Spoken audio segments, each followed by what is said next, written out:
Flight 99 is something that I got out of the vault today. Now, I keep these specimens at Guardian Vaults. Now, to get into Guardian Vaults, if you want to break in, you'll need to first have ID that looks like me. But then, and that's very difficult. But then, to get into the vault, you need to pass a checkpoint, which is manned by a person. There is also an iris reader.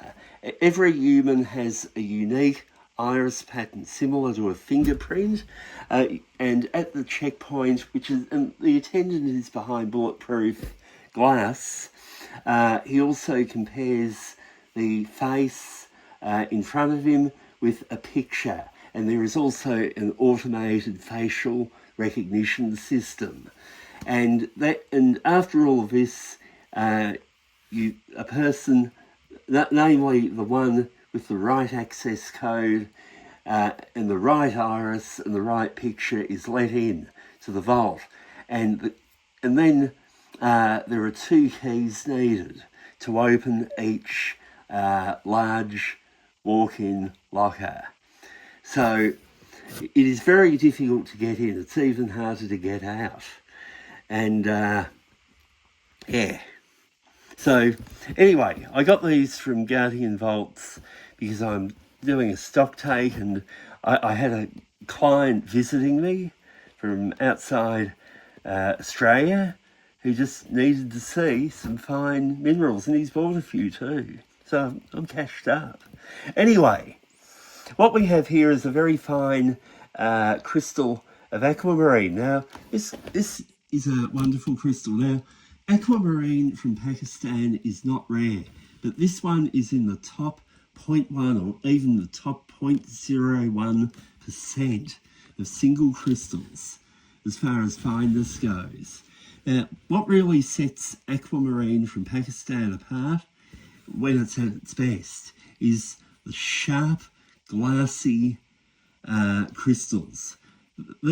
These crystal surfaces are like polished glass.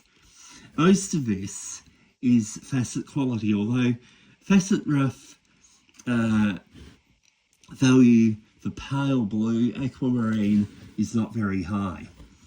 But Teofilo Atoni, or the new locality in India, or some of the aquamarine that comes from Nigeria and also Vietnam is much deeper blue.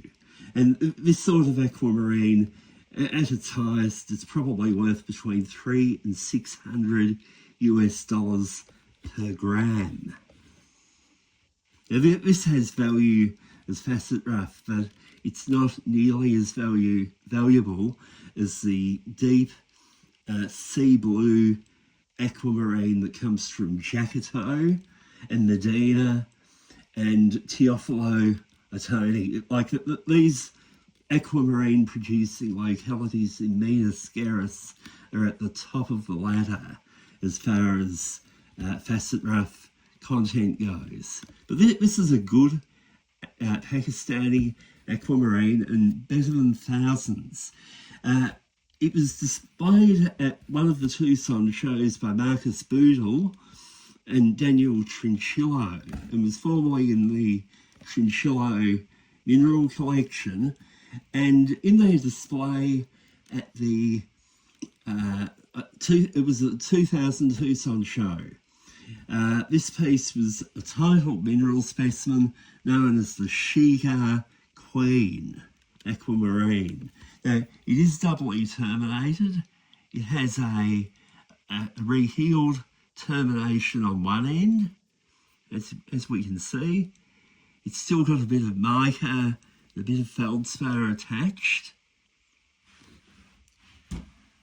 Now, when we look down onto the termination, we can see that this crystal is comprised of a hexagonal prism.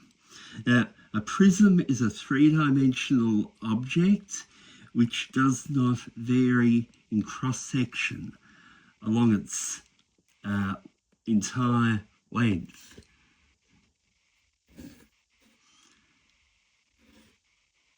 Now this piece is worth at least $100,000, but it's worth probably $125,000. And I have seen much more valuable aquas. I've seen pieces with several crystals or matrix that are worth sort of in the mid millions of dollars. But there will be more coming out because there's a lot more in the ground.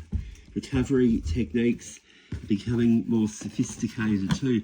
Now this is an even higher value aquamarine crystal cluster.